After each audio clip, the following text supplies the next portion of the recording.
ფაქტი არის, რომ დარტყმა შეიძლება მოულოდნელი არ იყო. დიახ. მაგრამ მოულოდნელი იყო ერთი იმის გამო, რომ ასე ვთქვათ, ვერბალური ესკალაციის შემდეგ ძალიან მალე მოხდა ეს განცხადებები დაიწყო ამ დღეებში თითქოს ნეთანიაჰუს, მაგრამ აი თქვა დღეს რომ მოხდებოდა მაინც ეს არავინ ელოდა და მეორე მასშტაბურობა. ეს არის წარმოუდგენლად კარგად დაგეგმილი ოპერაცია, იმიტომ რომ პირველი რაც შეიძლება ვთქვათ, ხო, ამ შემთხვევაში რამდენიმე სამიზნე არის. სამიზნე ერთი არის ბირთვული ობიექტები, მეორე არის ბალისტიკური რაკეტების გავლაგების ობიექტები, მესამე არის სამხედრო ხელმძღვანელობა, მეოთხე არის ბირთვულ პროგრამაში ჩართული ან ერთი ისე დაიღუპა, რომელიც აღარ არის ბირთვულ პროგრამაში ჩართული მეცნიერები. ესე იგი დარტყმები იყო მართლაც წარმოუდგენლად რა შევადაროთ, ალბათ შეიძლება ეს უკრაინის დრონების შეტევას, მაგრამ ეს ბევრად უფრო ხანგრძლივი დროის ალბათ დაგეგმილი არის და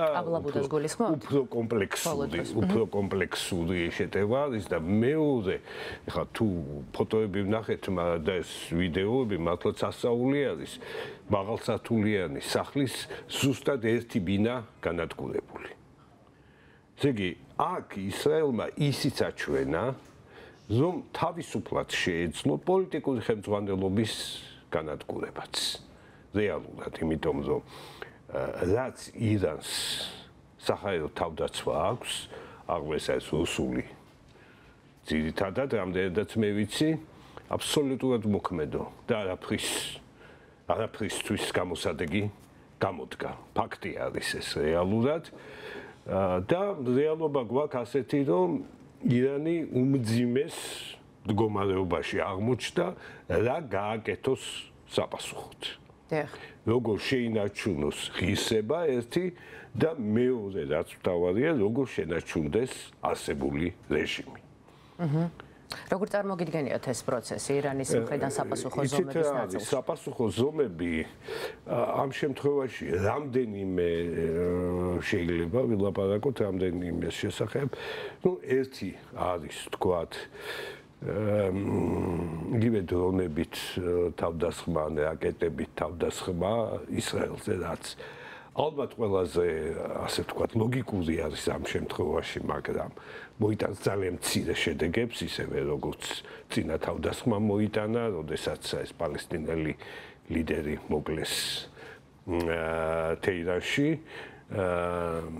და ამ შემთხვევაში მე მეჩვენება პირადად, რომ იქნება მცირე ზიანი მიადგება ისრაელს, რაც რა თქმა უნდა არა არის შეუდარებელი ისაც ირანში მოხდა, მაგრამ ირანული მხარე ეს რეჟიმი გაასაღებს დიდ გამარჯვებას და თითქოს და ამით დამთავრდება. მაგრამ საქმე სხვაგვარად დგას დღეს, საქმე დგას ასე, რომ ისრაელი ამბობს, რომ ეს არ არის ერთადერთი დარტყმა. ბრძოლას გავაქცევთ. დიახ, ეს მხოლოდ დასაწყისია. აი ესეთი განცხადებები კეთდება დღეს მათი მხრიდან. მეორე ვარიანტი არის ის, რომ ირანმა განაცხადა, ირანის მხარემ უკვე მაგრამ ეს თუ გააკეთა რეჟიმმა ალბათ ძალიან მძიმე მდგომარეობაში ჩავარდება, ანუ ამერიკულ ობიექტებს, სამხედრო ობიექტებს დაესხას თავს ამერიკელებმა, როგორც ვიცით, ერაყიდან უკვე პერსონალი ევაკუაცია მოახდინეს, მაგრამ ეს იქნება საბაბი ამერიკისთვის პროცესებში.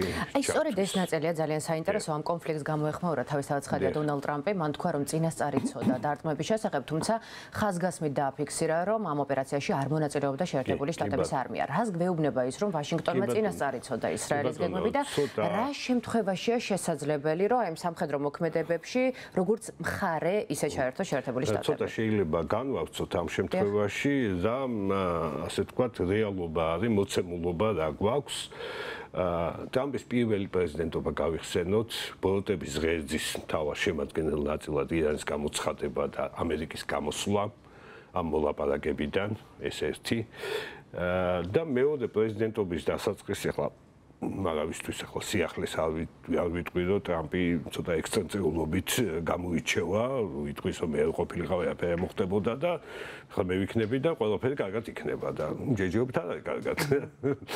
მაგრამ არის რა მოლაპარაკები მიმდინარეობდა ტრამპმა ცოტა ხნის წინ განაცხადა რომ თქვა ჩვენ გასული ვართ უკვე კარგ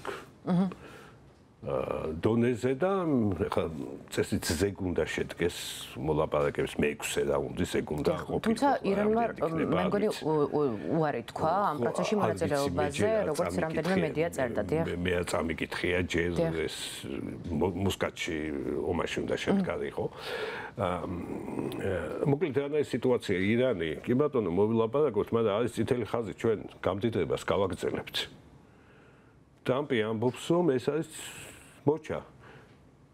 არავითარ შემთხვევაში მოლაპარაკება დასრულდება მხოლოდ იმით, რომ ირანი შეწყვეტს გამდიდრებას. ეს მომენტი იყო. ამ დროს ეს საერთაშორისო ატომური სააგენტო აცხადებს, რომ ირანმა დაარღვია მასე დაკისრებული ვალდებულებები და გამდიდრდა ურანი უკვე 60%-მდე. ამ ფიზიკური მაშინ მომთხოვთ ზუსტად დეტალებში შესვლას, მაგრამ რამდენადაც მე ვიცი, რომ 60-დან 60-მდე მიღწევა არის ძალიან რთული და 60-დან შემდეგ 90-მდე ძალიან ადვილია ამ გამდიდრებისა. და სწორედ აი ეს გადაწყვეტილებაც გახდა საბაბი იმისა, რომ ისრაელმა ასე სწრაფად ატომური სააგენტო პრინციპში სადღაც ასე ვთქვათ, არაპირდაპირი გზით მწვანე შუქი აუნთო ისრაელს ამ შემთხვევაში.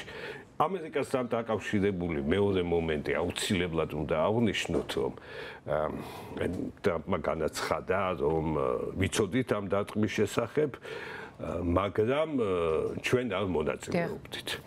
არ მონაწილეობა ბუნებრივია, აჭირდებოდა ისრაელს ამერიკის უშუალო მონაწილეობა, იმიტომ შეიარაღება აქვს ამერიკულის თავისით და ასე ვთქვათ, ყოფნის აბსოლუტურად ამისთვის. უბრალოდ ჩემი შეხედულებით შეიძლება ასე ვთქვათ, ეს ჩემი შეხედულება არის, აი ამ დარტყმამ ამერიკას კიდევ ერთი კოზირი მისცა ირანთან ურთიერთობაში. არ წამოხვალთ ამ მაშინ შედეგები კიდევ უფრო მძიმე იქნება. შედეგები კიდევ უფრო მძიმე იქნება და თუ თქვათ ერთ ამერიკელს ახლო აღმოსავლეთში ერთი თმა ჩამოუვარდა, მე თქვენ თავს დააბრალეთ. ხო, აი ასეთი სიტუაცია პრინციპში შეიძლება ითქვას, რომ აი ეს დარტყმა ამერიკის ასე ვთქვათ ინტერესებშიც არაპირდაპირი გზით შედიოდა, იმიტომ რომ აი მოლაპარაკებების თუ გაგრძელდა ეს მოლაპარაკები წარმართვას ხელს შეუწყობს, ესე იგი ამერიკის ინტერესების დაცვით. ასე ვთქვათ, თუ არ გაგრძელდა მოლაპარაკებები და დიდი შანსია ალბათ რომ არ გაგრძელდება, ირანი კიდევ უფრო მეტ იზოლაციაში აღმოჩნდება და ერთი ფაქტორი აუცილებლად უნდა გავითვალისწინოთ, რომ ირანი არის ასე ვთქვათ ეული ქვეყანა, ეს რეჟიმი მოკავშირე არ ახავს რეალურად. რუსეთი არ არის რეალური მოკავშირე ირანისა. რუსეთი მომხდარა და კიდევ მოხდება მომავალში საკუთარ ინტერესებს ყოველთვის ირანის ინტერესებს.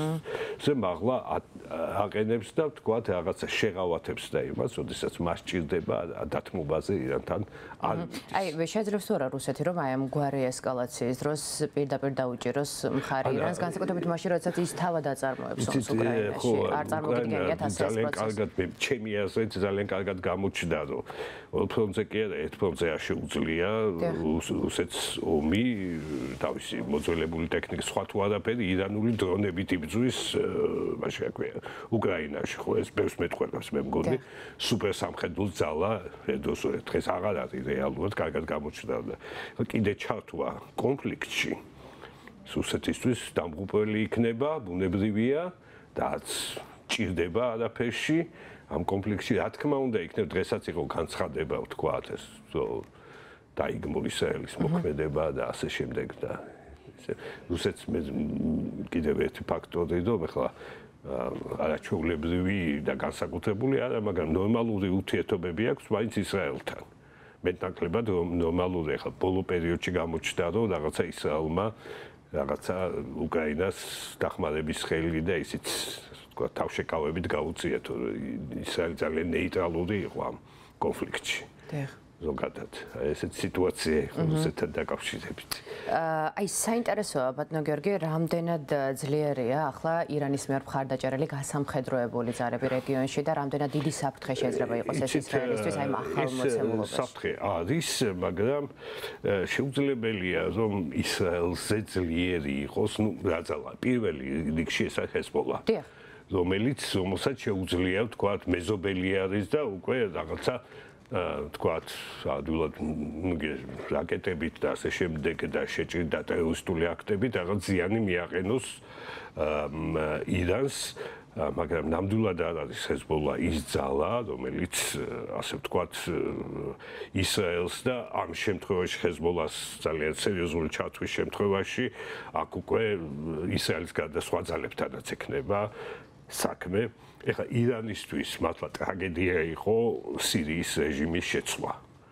რეალურად, იმიტომ რომ ეს იყო, როგორ გითხრათ, ერთ-ერთი პროქსი რეჟიმი და ესე საერთოდ ლაპარაკი იყო თავის დროზე.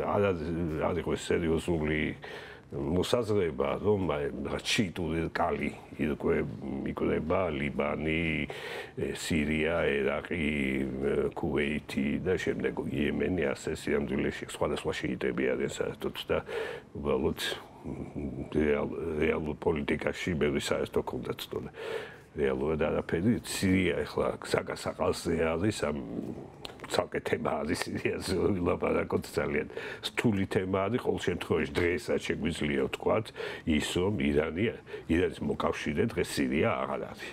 ამიტომ ირანს ასე ვთქვათ წვეტა აქვს უკვე იდეა რომ ხმელთაშუა ზღვაზე გადის ერაყის, სირიის და ჰეზბოლას ლიბანის საშუალებით ეს აღარ არსებობს.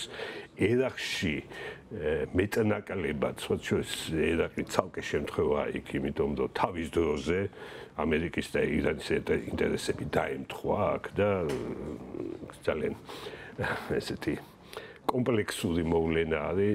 ირანს მეტნაკლებად მყარი პოზიციები აქვს ერაყში, მაგრამ ერაყსაც ჩვენ ვერ ჩავთვლით მის მოკავშირედ. ნამდვილად ვერ ჩავთვლით, იმიტომ რომ თუნდაც ირან-ერაყის ომი ერთ-ერთი ყველაზე სასტიკი ომი იყო საერთოდ მე-20 საუკუნეში. ეს და დანარჩენი ახლა გარშემო არავინ არ არის ახლა. როგორ გითხრათ, მოზობელი არის აზერბაიჯანი, რომელთანაც ისრაელს აქვს საოცრად კარგი ურთიერთობები და მართლაც სტრატეგიული თანამშრომლობა და ბევრი რაღაცა ასე ვთქვათ არ არის გამჟღავნებული ისრაელ-აზერბაიჯანის ურთიერთობებში. სომხეთთან აქვს კარგი ურთიერთობები, მაგრამ სომხეთთან ახლა ეს არნიშნავს ეს ხო.